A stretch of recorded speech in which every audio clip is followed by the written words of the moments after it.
This chapter will cover school records. As most of you know, every child who enrolls in a school will have records that are kept by the school or the school district. We're going to discuss what constitutes an education record, how to request these records, and also deal with some of the issues that arise when we request records. For example, what do we do if a school or a school district wants to charge us money for the copies of the records we're asking for? But let's begin with a very basic question. What are school records? For this, we're going to turn to a federal law called FERPA. Under FERPA, records are basically the information that is maintained by an educational agency or institution or by a party acting for the agency or institution, like a school, and this material is kept in a recorded way. You might be wondering what recorded even means. Recorded can range from computer-generated printouts to handwritten notes that are put into a child's personal records, anything that is documented in writing. For our purposes here, records include special education records, discipline records, medical records, and any other type of record that your child might have in their school file. Okay, now that we know what records are, let's discuss the law surrounding records. Here in California, we use California Education Code, Section 56504. This law states that you should receive your child's records within 5 business days of the request. The request can be made orally or it can be written, but as we'll cover in a second, it's always a good practice to make your requests in writing. Now you might be wondering why we aren't citing FERPA or some other federal law when we discuss the actual requesting of records. The answer is simple, and it's a practice tip to keep in mind. In special education law, like in many other types of laws, you're working with both federal and state regulations. Sometimes the federal and state regulations govern the exact same thing. Here, we use the state version of the law governing records requests because it's simply faster. If we submitted a records request citing federal law, we'd have to wait over a month instead of 5 business days. You've just heard me use the term business days twice in this chapter. But what do I mean by business days? Well, there are different ways that we can measure days for the purposes of special education timelines. Business days are pretty much Monday through Friday, except for holidays. We would not count Saturday or Sundays when we count business days, unless the business actually operates on those days, which schools typically do not. Calendar days are every day in the calendar, Monday through Sunday, regardless of holidays and when a business is open. School days are when a school is open for business. When we count school days, we exclude vacation and in-service training days. Does this make sense? This becomes important in certain situations. For example, think about what would happen if you requested records the Wednesday before Thanksgiving. If the law was calendar days, you would count Thursday, Friday, Saturday, and Sunday. But since it's business days, you can't. Now, imagine that the school had an in-service day on the Monday after Thanksgiving, where the teachers go in, but the students don't. If we're talking about school days, you won't count Monday. But if we were counting by business days, you would, because the school is open for business, even though the students aren't there. Before we walk through a request, I do just want to make a quick note. Your rights to your child's records are not attached to any one document. For example, you could make an oral request and the school or district would still have to comply. Similarly, you could write down your request on a paper napkin and it would still be valid. I mention this because there are some districts that have their own templates for making a records request. You do not have to use their templates in order for your rights to kick in, but it could save some time with back and forth between you and the district if you use the district's form. Okay. So now that we know what records are, what the law is, and how many days it's going to take for us to actually get the records, let's work through a records request together. Let's start with the basics here. Any records request should have the date on it. This is so that you can have a reference point as you start counting down 5 business days. You also want to have all of your contact information, including your address, phone number, and email. Remember, the more ways the school or district can contact you, the better. You also want to give the school or district your child's name, contact info, birth date, school, grade, etc., so they can easily locate him or her on their record system. Remember, sometimes in really large districts, the people who handle these records requests will have never met you or your child. We want to make their jobs easier here. In our template, after we give your basic info, we just jump right into the records request. Now here, we list a range of options of the type of records you can request. You can request all or just one or two. Nothing in the law says you can only do this request one time or that you have to request everything at once.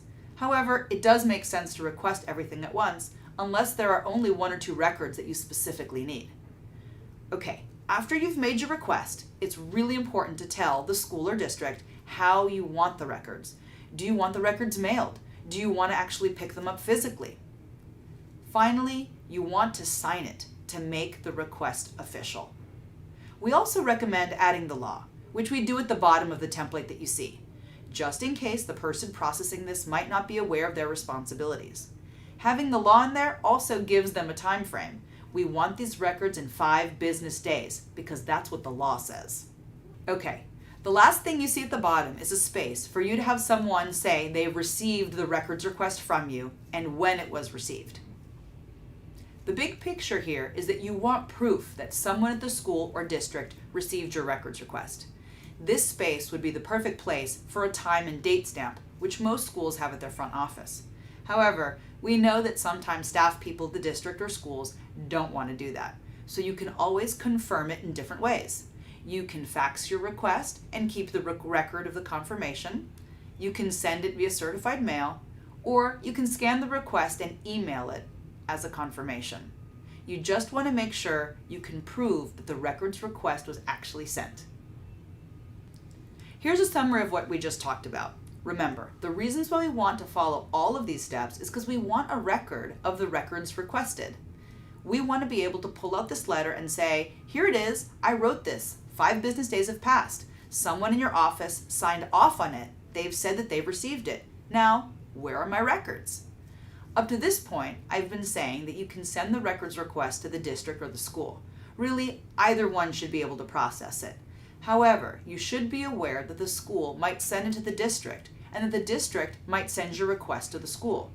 Again, your rights aren't attached to one piece of paper or to whether you turn it in to Mr. or Mrs. So-and-so. However, you might want to save yourself some headaches. If you ask the school simply, hey, who handles these kinds of requests? And make sure to submit your request to that person. Also, think about what it is that you actually want. If it's something like service logs or nurses' notes, for example, those likely won't be at the district. So right off the bat, you know that in that kind of a situation, you would send your request to the school because that's where those documents are located. Let's talk about charges. How much money will it cost you to get your records? Some districts and schools have been known to charge parents for their records, but let's be clear about this. The charges can only be for the copies themselves. Districts and schools cannot charge you for accessing your child's records. Indeed, you should be able to inspect your records free of charge. If the school or district is dead set on charging you for the copies, you can also think outside the box. You can say something like, why should I be paying 15 cents per page when the store down the street makes copies at 5 cents a page? You can go in, inspect the records, and use your phone to take pictures of the documents you're missing. You can also offer to provide the paper for the copies. Think of anything that might help to keep those costs down. But what happens if nothing works? Well, let's look at the other handout we're providing today. It's labeled Follow-Up Letter. Our template letter assumes that you've been successful in your records request, but now you've received a letter or a note in the mail that the district or school wants to charge you. We'd be happy to provide you with your requested records, but it'll be $25 for the copies. In this template, which you would fill out and mail, following the same procedures we laid out for our original records request, you would basically ask for free copies. The law states that if the cost of paying for the copies effectively prevents the parent from exercising their right to receive the copy, then the copy or copies should be reproduced at no cost. So if you cannot afford to pay for the copies, you'd send this letter and continue following up until you have received your records for free. Again, the key is making the argument that you need those records and that the cost is preventing you from exercising your rights. Of course, as you can see from the template, you can always offer to pay what you can afford. In this template, we have down $2.50, which is basically our way of communicating to the school or district that we're trying to be reasonable and work with them. What are some of the common problems that parents face when they ask for records? Well, there are 3 that are very common. First, the school won't give you their handwritten personal notes. The school may argue that they're not kept in the course of business. In other words, they're personal notes that a teacher keeps and doesn't share with anyone. Second, they won't give you logs, like service logs that might be kept by a physical therapist, speech therapist, or occupational therapist. And the third common issue is that a school or district might not want to give you the protocols that are a part of a psychological assessment. First, don't let this hold up receiving all the other records you've asked for. Second, ask the district or school to tell you specifically what records they're holding back and the legal reasons for doing so. There should be a reason, and not just that they don't want to give it to you. This might be a good point to speak with an attorney, because it will require looking at FERPA, state laws, and even cases for definitions and examples that can be used to make your case on why you should get the records you're asking for. With that, we'll end this chapter because we hope that everyone is going to be successful in their records request and the follow-up. In a later chapter on disputes, we're going to cover what happens if the district or school refuses to do what they're legally obligated to. In the meantime, here are a few resources for you. You can access our toolkit online and read Chapter 8 on records for more information.